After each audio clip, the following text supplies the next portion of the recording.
దూరంగా ఉండిపోతున్నారు. అసలు ఎందుకు అసెంబ్లీని వేదికగా తీసుకొని ప్రశ్నించలేకపోతున్నారు? అది దాన్ని నిజంగా ఆయనకి ముఖం జల్లట్లేదా, లేకపోతే అక్కడికి వస్తే ఇంకేమన్నా ఉంటుంది అనుకుంటున్నారు? ఎందుకు అసలు ఇలాంటి పరిస్థితి వచ్చింది? జీవిరెడ్డి గారికి మిగతా సోదరులకు నమస్కారం అండి. జగన్ యొక్క మనస్తత్వాన్ని అధ్యయనం చేయాలండి. ఎందుకంటే ఒక ఆధిపత్య భావం, నేను మిగతా వాళ్ళకంటే అధికుణ్ణి అనేటువంటి ఒక భావం అతనిలో బాగా నాటుకొని పోయింది. అందుకోసం ఇప్పుడు ఈరోజు నేనే ముఖ్యమంత్రి, నేనే ప్రధాన ప్రతిపక్ష నాయకుడిని అని కోర్టుకు పోయినాడు అంటే ఆయన ప్రతిపక్షం కాదని ఎవరన్నారు? అదే కదా, ఆయన ప్రతిపక్షానికి నాయకుడు కాదు అని కూడా ఎవరు చెప్పడం లేదు కదా. గుర్తింపు ప్రతిపక్షం అనేది రాదు, గుర్తింపు రాదు తప్ప. ఇప్పుడు అధికార పక్షం ఒకవైపు ఉంది, అధికార కూటమి ఉంది, మిగతా వాళ్ళు ఎవరు లేరు, నువ్వే ప్రతిపక్షము. కాబట్టి నాకు 40% జనం ఉన్నారు అనుకుంటున్నావు కదా, ఈ 40% జనం తరఫున మాట్లాడే ఒక బాధ్యత నీకుంది కదా. ఆ బాధ్యత నిర్వహించాలంటే ఏమిటి? ప్రతిపక్ష హోదా అంటే ఏం కావాలా? ఒక ఆఫీసు, లేదా ప్రభుత్వం కేటాయించే కారు, లేకపోతే మంది మార్బలం, ఇదా నీకు కావాల్సింది? లేదు ప్రజల తరఫున బాధ్యత నిర్వహణ. అవి కూడా ఉన్నాయి సార్. ఆయనకి Z+ కేటగిరీ బహుశా ఆయనకు ఉండేది కూడా.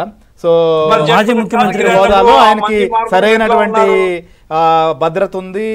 వారికి ఇవ్వాల్సినటువంటి చాలా విషయాల్లో గతంలో మనం చూసాం. ఆయన వెహికల్ని ఎక్కడి వరకు అనుమతించారో, అవకాశం ఉన్నా లేకపోయినా వాటన్ని పట్టింపులు కూడా లేవని చెప్పి చాలా స్పష్టంగా కూడా చెప్పారు. మరి అన్నప్పుడు ప్రతిపక్ష హోదా నాకు కావాలని కోర్టుకు పోవడం చిత్రమైన విషయం అండి. అసలు ఇదంతా చూస్తే ఇతను రాజకీయాలకే పనికి రావడం అనిపిస్తుంది నాకు. రాజకీయాలు ఉండేవానికి డెకోరం ఉంటది, డిగ్నిటీ ఉంటది. ఒక ఎమ్మెల్యే ఎన్నికైనా కానీ, ఇప్పుడు తెలంగాణ శాసనసభలో కూనంనేని ఉన్నానండి, ఒకే ఎమ్మెల్యే సిపిఐ తరఫున. ఆయన అసెంబ్లీకి పోకుండా అడిగినాడు. ఆయన రెగ్యులర్ గా అసెంబ్లీకి పోతున్నాడు, రిప్రజెంటేషన్ చేస్తున్నాడు, GRO మాట్లాడతాడు. లేకపోతే గవర్నమెంట్ ను ఏదైనా తప్పులు ఉంటే, ప్రజలకు కావాల్సిన సమస్యలు ఉంటే తనకు అవకాశం వచ్చినప్పుడల్లా ప్రజల తరఫున మాట్లాడుతున్నాడు. నీకు 40% ప్రజలకు ఓట్లు వేసినారు అనుకున్నప్పుడు ఈ 40% రిప్రజెంట్ చేస్తే కదా ప్రజలు నీ పాత్రను అర్థం చేసుకునేది. అంటే ప్రజల యొక్క బాగోగులు కాదు నీకు కావాల్సింది, నీ బాగోగులు కావాలా. నీకు టీవీ దర్పం కావాలి తప్ప ప్రజల విషయాలు నీకు పట్టడం లేదు. పట్టేవాడు అయితే అసెంబ్లీలో ఉండాలి కదా. నీకు అసెంబ్లీకి ఎందుకు పోను? ఓ ఎమ్మెల్యే అంటే ఏమండి, ఆ శాసనసభ 2 లక్షలు 3 లక్షల మంది ఓటర్లు వేసినటువంటి ఒక శాసనసభ, ఆ 3 లక్షల మంది ప్రజల తరఫున ఆయన రిప్రజెంట్ చేయాలి కదా ఎమ్మెల్యే ఎన్నుకునేది. 11 మంది ఎమ్మెల్యేలు ఉండొచ్చు, ఒకరే ఎమ్మెల్యే కావచ్చు, కానీ వాళ్ళ తరఫున